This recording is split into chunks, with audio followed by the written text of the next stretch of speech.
And welcome back, everyone, to episode 45 of the Sports Coach Podcast. My name is Andrew, alongside my co-host Vince. And in just a couple minutes, we're going to be joined by a very special guest, Keith McPherson from WFAN. And he does a bunch of other amazing things. So we're going to talk some sports with him, talk a little bit about his career. But yeah, also, we're in person for the first time. This is just... Yeah, we're at Sports Broadcasting Camp on the beautiful Villanova campus. So this is just exciting, to be an in-person episode and also have a guest at the same time.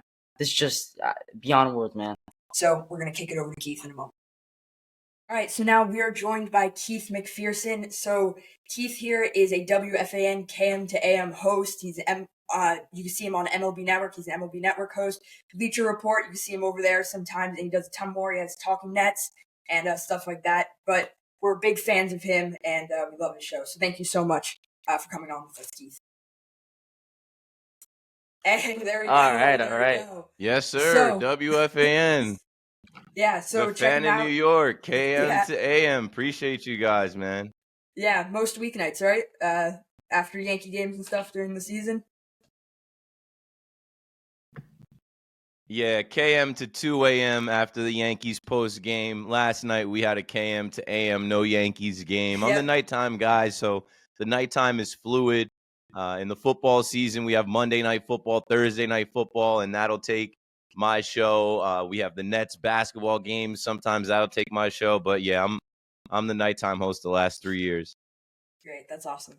So the first thing we want to talk to you about is actually not your show, but a couple weeks ago, you got to broadcast your first Yankees game on WFAN while Susan Waldman took some time off, which is definitely a long time coming, and we definitely enjoyed hearing you on the airwaves. So what was the coolest thing that you learned or experienced during those 2 days? Coolest thing by far was hearing my name in the roll call. That's not supposed to happen. Yeah. I'm not a baseball player. I don't play for the Yankees. I said to my wife the other day, if the Yankees players don't know who I am, which they do now, but I'm like, if the Yankees players didn't know who I was and they heard Keith McPherson in the roll call, they're probably like, that's not a guy on the team. What's that for? And like, if they didn't know I was calling the game, you were like, what is that? So coolest thing that happened was the game is starting and the roll call is starting, and I'm like, let's go, Creatures. The Creatures are turning it up. And they did a Keith McPherson chant. Something that I learned, like, oh, man, there's so many things that I learned. You can listen to 100 broadcasts and not know the backside of what goes on. There's so many cards for the different reads. Hey, fans, go to the Yankees team store and get a New Era product. Like, that first fastball was brought to you by this, or the first walk of the game is brought to you by this. The speed initiative, 0. So make sure you slow down. They're feeding me flashcards to read. And in the pitch clock era, it's fast. So, growing up listening to John and Susan, they had all day to tell stories, talk about the weather, talk about the traffic. In the pitch clock era, the first game I did was Nestor Cortez. Nestor's throwing quick pitches. Oh my God. So oh my God. You gotta be cognizant of that. You gotta be aware of that so that you don't talk over the play-by-play guy who was Justin Shackle. It was a lot of learning on the fly. And what I loved the most outside of the roll call was getting to do Susan's job, where she goes on the field at the end of the game for star of the game. They brought me downstairs through the tunnel, through the visitors' dugout, onto the field when they played Frank. My heart was exploding. I was singing "Start Spreading the News." That's my great. favorite. Yeah, Andrew introduced me to that song, and I fell in love with it during the podcast. Vince is actually from Miami, but he is up here doing this camp. We met at this camp a couple years ago. But I'm a diehard. Who's on the back of your jersey, Vince? Who's on the back of that? You already know jersey? I got Vince Carter, baby. I got Vince Carter. Hey, Vince rocking the VC. I love it. Yeah. 1-5. Yeah. But from I'm the a 305. Yeah, exactly. Yeah. I'm a diehard Yankees fan though. So, and I listen to all that kind of stuff. And no diss to Michael K and those guys, but I muted that broadcast to listen to you guys call the game. And hearing your reaction to the Keith McPherson chants was awesome, and I loved hearing that.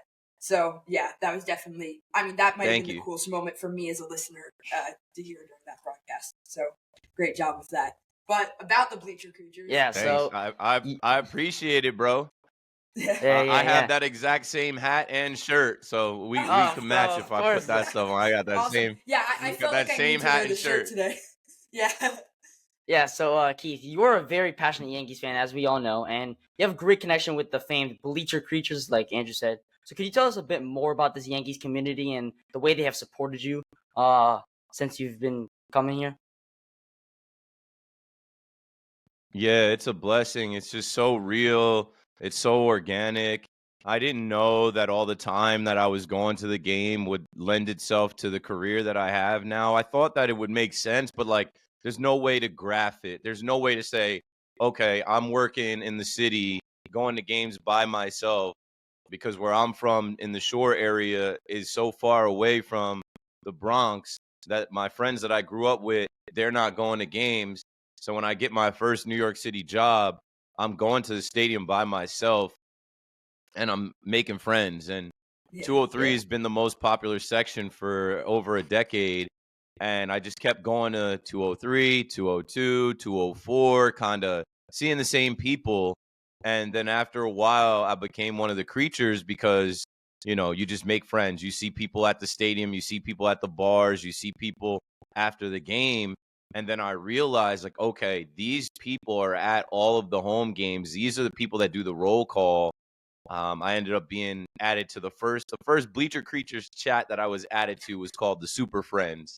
And man, I don't know. That was like 2017, 2018. And I just kept going to the stadium. Then I started doing podcasts in 2019, 2020, 2021. I got the opportunity to be on WFAN.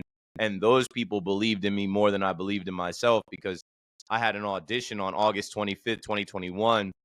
And the Yankees were on the road. They went to face the Oakland Athletics and the Royals, and they had a little win streak going. And when they came back home, I went to the bodega and I went to the section, and everybody was just so proud of me. Everybody was so just like happy for me, and they're like, "Yo, you're the next guy. You're gonna be on WFAN. You're the next voice." And I'm like, "Nah, man. It was just a one-off. It was a tryout. Like, they're not gonna hit me back up." And they did. So what I'll say is like, if you're young and you're going to Yankee Stadium a lot, you're going to see a lot of the same people and you can make friends and they can turn family. And I think that's a huge part of my story and why I have so much support because there's so many people that have seen me at the stadium for years before they knew what I went to college for, before they knew what my dream was, before they knew what I was pursuing. They just knew I was a Yankee fan. Yeah. I'm sure this was like a couple years ago, but I actually got to meet you outside the stadium once after seeing Susan Waldman, actually. And, that was when we all knew who you were. We all knew that you were this guy who was talking Yanks on the Fan and all that kind of stuff. And you just, like, talk sports with me for a couple minutes, and that's what you do, and you love it, and you show that. So it's really cool that you're able to have that connection with the fans and stuff like that. So, but I thank you for that moment also, because that was just something really cool that I always do. Awesome, bro. The camera's too blurry for me to really see what you look like, Oh, but yeah, I'm sorry. usually pretty good with remembering faces. But Yeah. no, I appreciate that story so much because I try to be the same all the time. I try to treat everyone with respect, and I'm so humbled by people that recognize me. I went to that stadium for years, and no one said anything to me. So, as I became a little more popular, I'll never be the type to ignore somebody. I'll never be the type to act like I'm famous or too big. And you sharing that real story is exactly how I still am. When somebody says Keith, Keith, Keith, I'm stopping to shake their hand and take a picture, introduce myself, and find out a little bit about them. But man, it's gotten to the point now. It happens so much at the stadium. I Yeah. can't remember everybody. There's no Yeah. way. I'm trying, but I just meet so many fans of the Yankees that also are aware of me. It's incredible. Yeah. It's really cool. But kind of like piggybacking off of like your comments about the fan stuff. So that was definitely a major step in your career. And for those who don't know, you were also on the MLB Fan Cave, which was a really cool experience. I was a little young to like see that whole thing and follow that whole journey. But how did experience like that and talking nets and your social media following Yeah. get you to where you are today? Oh man, one thing leads to another. It's all, a stepping stone in the journey. I knew when I made the fan cave that like I made it because I knew my own work ethic.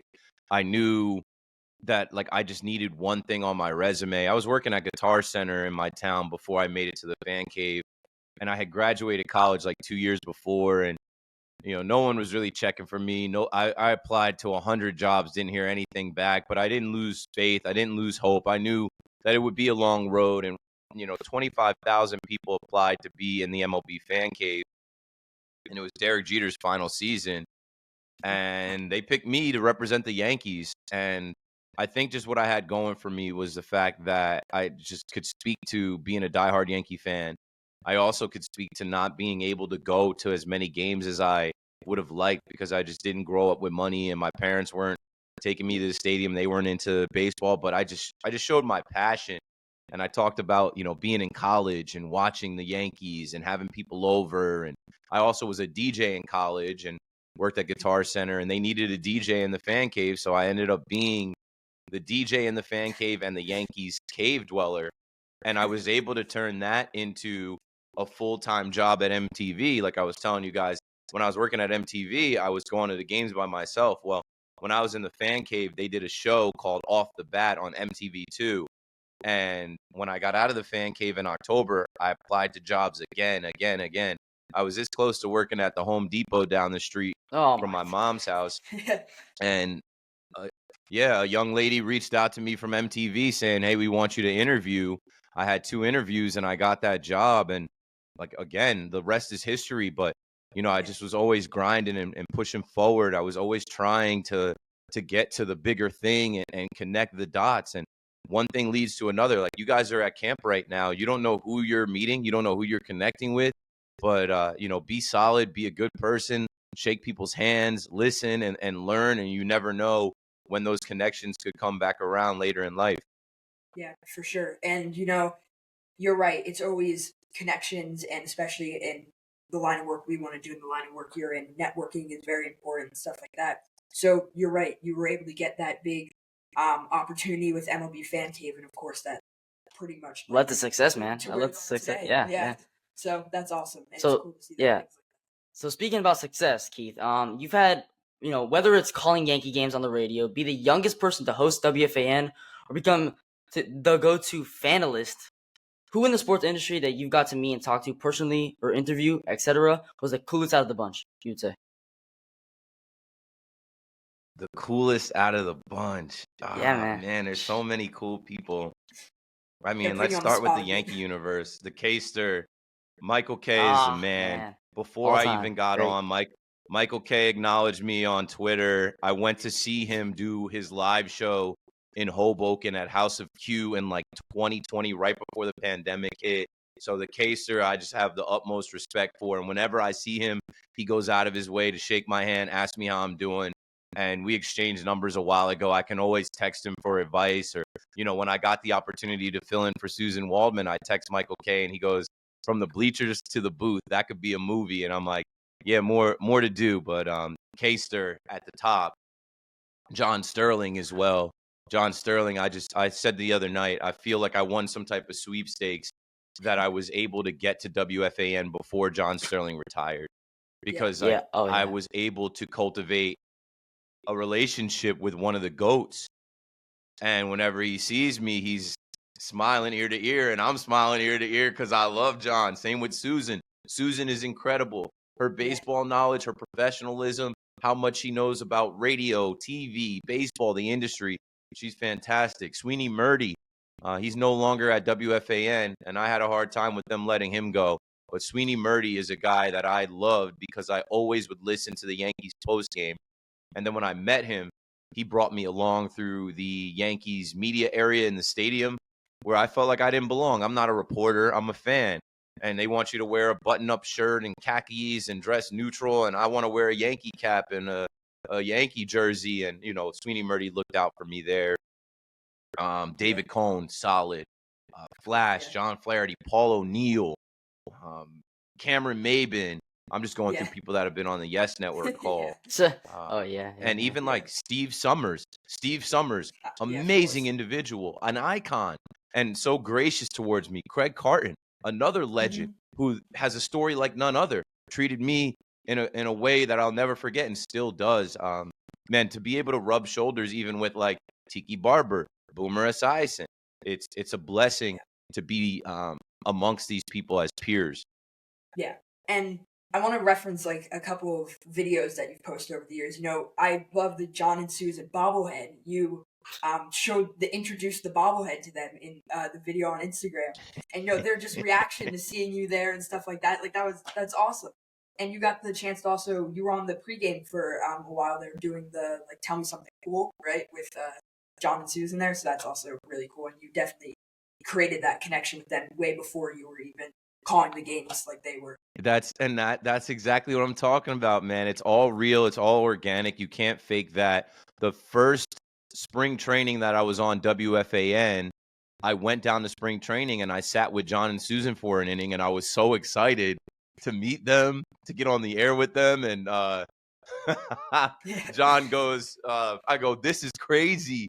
I'm like, "This is awesome. This is crazy." And John goes, "Well, it's not that much of a thrill." So yeah, that, you know, they're great. I called them my Yankees grandparents, and they're like, "Hey, what do you mean?" I'm like, "You guys are old enough to be my grandparents," but I mean that in a good way. Like, we love our grandparents. They're our Yankees grandparents. And yeah, I went down that day. I went up there. I was like, "Did you guys get a bobblehead yet?" They're like, "No, they haven't brought them to us." I'm like, "Wait a second." I went downstairs. I went and grabbed one. And I got it. I brought it up. I'm like, "Yo," I set my phone up. I'm like, "Let's open this right now." I was so geeked up. I have so many bobbleheads, yo. I collect these. Like, Oh man, I love bobbleheads as well, man. That's Oh, jeez. Oh. Listen. Man, you guys don't even know. Like, I don't even have room for all these bobbleheads, bro. But like, before I was on the radio and just going to games, like, I was always Oh my God. trying to get bobbleheads from my Oh, collection. All right. And the John and Susan one, I had them sign, and it's just I don't know, it's just an awesome thing, dude. It's just if you're a baseball fan and you're a Yankee fan, you go to the stadium to get these bobbleheads. I've got like 50 of them in my apartment. Oh man, I got hundreds in storage, man. Listen, I've been going to games since I was a baby, and obviously I'm fortunate enough. You know, my dad brought me at such a young age to games, and you know I appreciate him for that. And I got to learn, you know, sports at such a young age, you know, Awesome. with those experiences. And you know, when going to games, you know, you get promotions and Happy those Father's bobbleheads. Day to your dad. Oh yeah, Happy Father's Day. Yeah. So you have a son as well. Yeah. Happy Father's Day, Keith. But yeah, so I mean, Thank yeah, you. no, I mean, but the promotions and you know, you get bobbleheads, and that growing up as you know, as a fan, the bobbleheads was definitely my favorite thing. The mascots, and that's just what I love. That's what made me fall in love with sports. So you know, seeing the bobbleheads you collect, I mean, even at you know, just as you get older and stuff, you know, it's just amazing, man. And the other thing, speaking of promotions, like, Oh again, yeah, there's no age for bobbleheads. They're Listen, they're timeless. Like, I hope that my son likes baseball, right? This is a David Wells bobblehead. You guys weren't even alive when he had it. Yeah, when he of had course his we know perfect who he, game. yeah. But like, I was. Yeah. But I want to reference another video. Actually, you were talking about the promotions. You know, they were giving you a hard time about the Juan Soto jersey the other week, right? With like your technically like media and whatever. But I'm happy you got it. But yeah. I mean, because I think I don't know what they thought, honestly. Here's how it goes at Yankee Stadium. Yankee Stadium is more secure than the White House. The security at Yankee Stadium is they don't take anything. They check everybody. So you can show up with a media credential and get in without waiting in line and go in as media. I do that, but I also want my bobblehead and my jersey.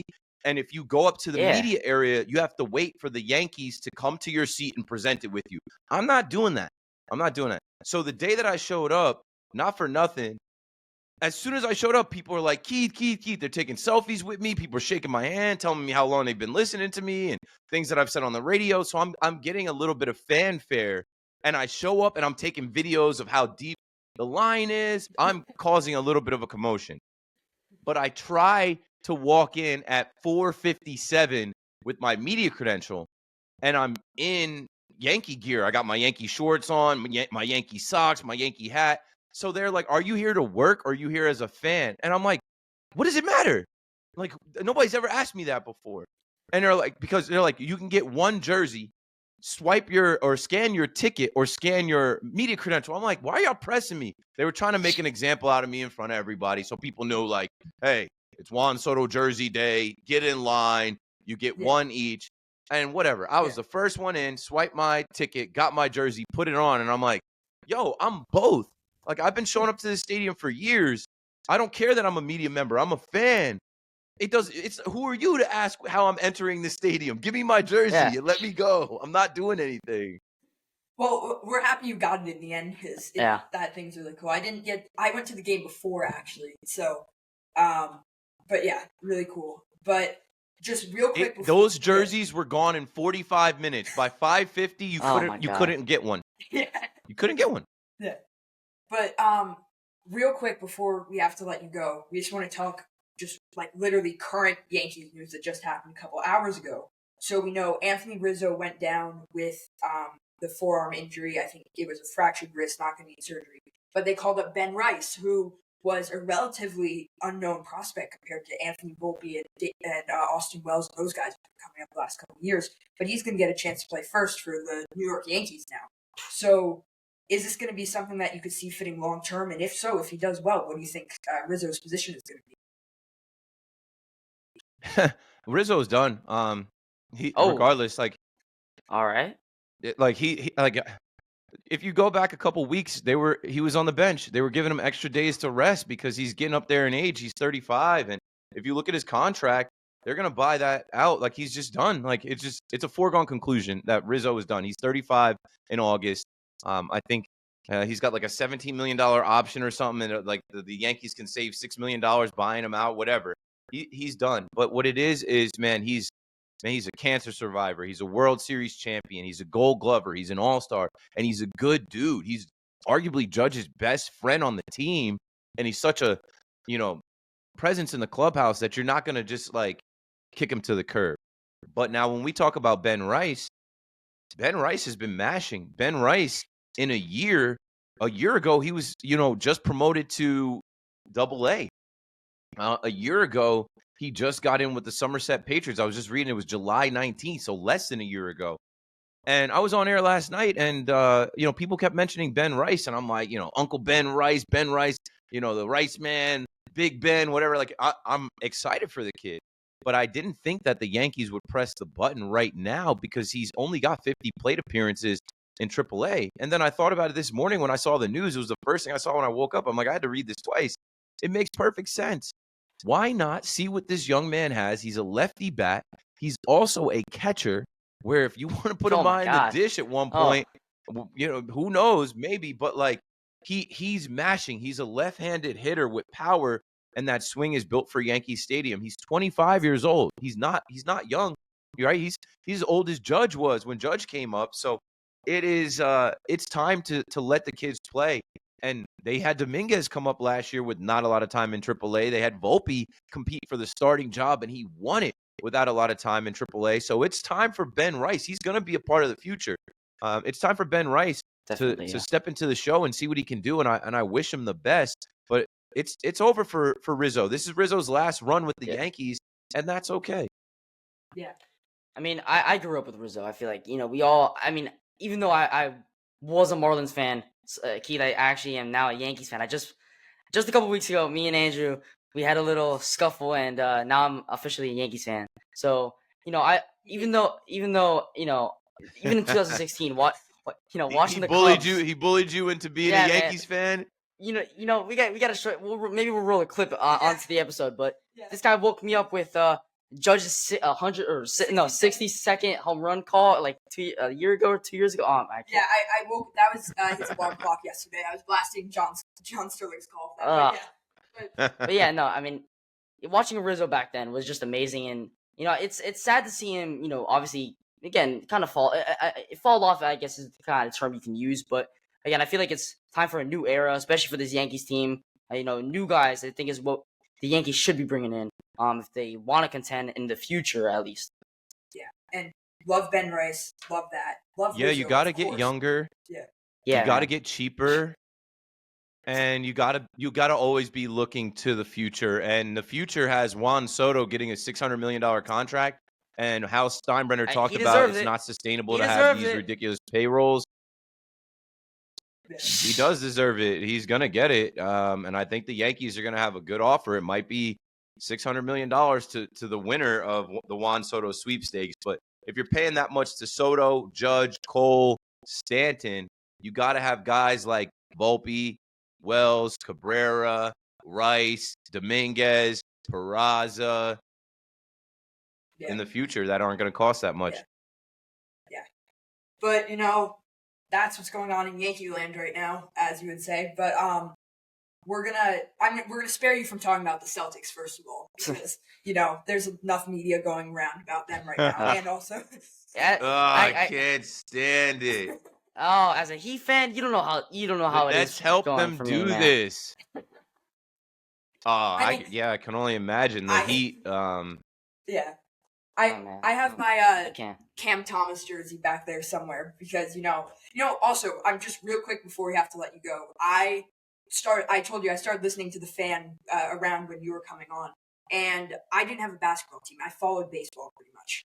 That was it. So you're talking about the Nets every night, and obviously this was part of like the glory days that we had a couple years ago. So call me a bandwagon or whatever. But I was listening to you love the Nets every night, and so I became a Nets fan. And I mean, although you've kind of got me stuck with whatever the state of the team is right now, I love the Nets now. And yeah, so thank you for that. Hey, and they should have won in 2021. Good, don't man. change. Should have won 2021. Yeah, don't change. Stay down till you come up. I always say it. You're supposed to go through these things as a fan. The Nets have completely let us down as an organization. They had it, man. They completely let us down. They fumbled it, and now they got to build it back up, and we'll see if they can. But it's disheartening as a fan to go from, like you said, some glory days, superstar talent, the prospect. Like Kevin Durant signed his extension to be here, and they mismanaged all that stuff with Kyrie and Harden and the trade and brought on Ben Simmons. They let us down.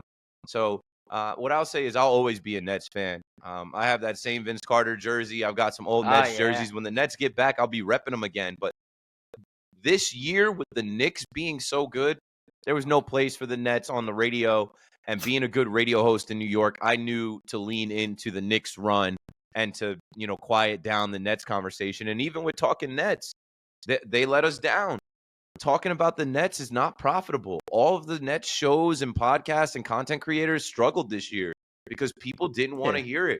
The fan base is not big enough yet where we'll just, the Yankees can go 82-80, and there are generations of Yankee fans that want to talk about it.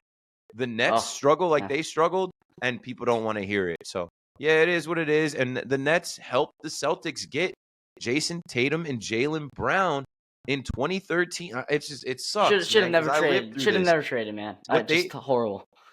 Should have never made that deal, but they wanted something quick, and they did it twice. They wanted something quick. They took the washed up champs from 2008. They took them on 4 years later in Paul Pierce, Kevin Garnett, and even Jason Terry. Then they put them with Darren Williams, Brooke Lopez, and made Jason Kidd the coach, as Kidd was just transitioning out of being a player into a coach. It was a mess. And then you fast forward to 2020, 2019, they get KD, they get Kyrie. And then a year later, they get Harden. And they put Nash as a first-time head coach, and it doesn't work out. And then they have to blow it up. And so here we are again. Give it 5 years. Maybe it'll take less, but the Nets don't have their picks. I don't know what they're going to do with Nick Claxton. We'll see what happens with Cam Thomas. But stay down till you come up. This is part of being a fan. It's not always great. But when you go through rough times as a fan, it makes the good times that much better. Yeah, but I mean, if we really have to, discuss this, really, I would say build around Mikal Bridges. And I think that's the move. I think as you guys are really Nets fans, I'm from the sidelines. I like them, but not as much as the Heat, But I think build around Mikal Bridges and see where it goes from there in the near future. Then hopefully some of the younger guys like They're Clyde gonna. Drexler are They've turned down so many trade offers from Mikal Bridges. Like, I don't understand how you have the Rockets offering you picks, first-round picks for Mikal Bridges. They see a future with Cam Thomas, Mikal Bridges, maybe Nick Claxton, and we'll see what happens in the draft. We'll see. Now that the season's over, the Celtics have the most championships in NBA history. We're about to see in, let's say, 3 weeks. The NBA is about to turn up, man. We're gonna have the draft. We're gonna have the free agency. Oh, yeah. We're gonna have another NBA summer where there's movement. We'll see where Paul George is going. We'll see where Donovan Mitchell goes. We'll see what happens, Yeah, and we're ready to hear you talk about that on the fan. And definitely, we're going to look to our Nets to get some moves done. And especially we're going to look to our Yankees to have a good rest of the season here. And Devils, you're a Devils fan now because of your time on the radio. You got that opportunity, and I'm happy that you chose against the dark side in New York. So... Yeah. The Devils have been great to me, and I look forward to them making moves and getting better and coming back with a vengeance next year. All right. That's perfect. Great. So, actually, just speaking about the NHL real quick, we just want to get a little bit of that in. He is a Panthers fan, so we're going to let him be quiet and listen to a more relatively unbiased opinion here. Huh. What do you think? They're going to shut it down tonight? Yeah, it ends tonight in 5. Gentlemen sweep like we saw in the NBA. I mean, an 8-1 loss after they dominated. Like, they're gonna find a way to win. I don't know how many goals are gonna be scored or who's gonna get it done, but the Panthers will win their first Stanley Cup in team history tonight. Go Cats, baby. He's trying to find his squeaky rat that he has for What, he's gonna try and find a rat? Does he have a rat with him? Yeah, he has a rat. Did he bring a rat to Villanova with him? Yeah. No. Wait, he has to find it now. He's had this. He's had this the last couple episodes where he's just been squeaking the rat every week. So he'll find that. But yeah, I mean, I agree with you. Panthers, again, this has been coming for a long time, and since they were able to get the West was able to get the Golden Knights out of the equation, who didn't look as strong this year as they had in past years, and the Rangers ended up falling. That was they were the big competitor here. The Rangers, which you had to talk about on the fan, or the Cats here in the East. So this is bad. Yep. This is bad. He can't find the rat. All right, come back. Oh no. Come back. He can't find the rat. Trust me though, if you look in the last couple weeks, he had a rat. So I mean, he also forgot to bring his pillow to camp. I think it's part of being a Panthers fan. Hold on. They all have to have rats. He also forgot to bring his pillow to camp, so that's... This has been my pillow. The last couple of nights, baby. I'm an OG. What, a blanket? Yeah, he forgot Panthers his pillow. Blanket. So, go to Walmart and buy a $15 pillow, bro. That's what I'm saying. Listen, for good luck. I tried to DoorDash one yesterday. Nah, that's fine. And unless we lose tonight. You try to order a pillow on DoorDash? Yeah, it didn't work out well. We got the college life going already. No, really. Yeah, but... Yeah. I mean, hold on. Yeah. Just real quick before we end. I just want to say something as a Cats fan. To win our first championship, if this happens tonight, I might honestly start crying because I've been going to get, like I said earlier, I've been going to games since I was a baby, man. Yeah. So this is just amazing, and you'll remember it for your entire life, bro. You will remember it forever. It sucks the Celtics won, and as a Heat fan, it's not very good. But the Panthers winning, just that tops it off right there. Yeah, but I was born 6 months before the last Yankees World Series. I remember that. Enjoy it, man. Me, I do. Enjoy it. Are you gonna go home for the parade? Will you be home for the parade? Sadly not, but I will. I will try to tune in. But also, it's probably gonna be it would be in Broward County, and I live down near near Miami-Dade County. So Even if I was down home, Oh I yeah, probably it's a wouldn't be little able bit to of get a there. drive to Yeah. get up there. Oh, you know Yeah, how it is. picture getting like cross town at rush hour. That would be. Ugh. No, I know. My uncle lives in Oakland Park. I've been down to Miami, Fort Lauderdale a couple times. My one boy lives right outside Hialeah. He lives in Little Haiti. I know what it's like down there for real. Yeah. Yeah. And you know what? We have like 2 more minutes, so might as well just get a little bit of NFL in. And this I want to talk about how the New York like sports market is different compared to this. So the Jags extended Trevor Lawrence on that massive deal, and I was sent something by one of my friends who is a Giants hater. I will say, but um, it's literally they have the same amount of yards in their first like 50 starts or whatever. They have the same passer rating, they have the same all of that. Yet Daniel Jones is getting all this hate, and then everyone's celebrating over a Trevor Lawrence contract. And you deal a lot with the New York like sports market, and that kind of shows what it's like up here. Yeah. I mean, Yeah, two I just want- ACC quarterbacks drafted in the top 10. and Cam the Ward. thing Cam Ward's is- next. Trevor, maybe. I just lost my train of thought. Oh, the thing is, everyone is saying that Trevor Lawrence is getting paid off of what he did in college, and he's getting paid off of potential. What Daniel Jones got paid for is what he did. They defaulted into paying Daniel Jones because they went to the playoffs and they won a game. Man, if they would have picked up Daniel Jones' rookie option, they wouldn't have been in this situation. With Trevor Lawrence, you draft him number 1 overall, and he wins a playoff game, that great game against the Chargers, you know you have to pay him, and the market rate is what it is. These quarterbacks are expensive. Yeah. But yeah, so that we're pretty much out of time now. But thank you so much, Keith, for coming on the podcast with us. And this was great. We loved hearing about your journey to where you are today, and of course, talking some Yanks and some Nets and stuff with you. That was great, and we greatly appreciate that. So thank you so much. Have a great rest of your week, and have a good summer too. Yeah, So enjoy no problem. I don't really do. Yeah, I guess I'll try. It's gonna be hot. I guess I'll try and get out there. What I was gonna say is I don't really do podcasts as much anymore, just with my sleep schedule and my baby and how Yeah. I got to drive places and do things. But you guys reached out and you were professional, and I could tell you guys were young, but you were professional about emailing and scheduling, and we were able to get it done. I'm rooting for you guys. Andrew and Vince, enjoy Villanova and the camp down there, the Yeah. broadcasting camp. Like I said, make those connections, and it starts early. And I just hope I can run into you guys again, and that this helps. And I'm glad I could give you guys the time today. Yeah, thank you so much. Yeah, we really appreciate it, Keith.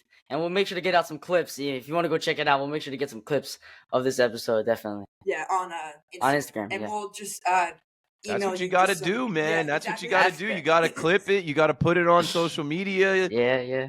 That's the whole thing. You don't do a podcast to hide it. If you get a good guest, you got to promote it. So yeah, let Exactly. me know. Just like I'll you, man. retweet Yeah. it. I'll share it. Great. Thank you, man. Thank you so Keith. much. All right, thank you to our guests for joining us today. But as always, we have to end every episode with the fast facts.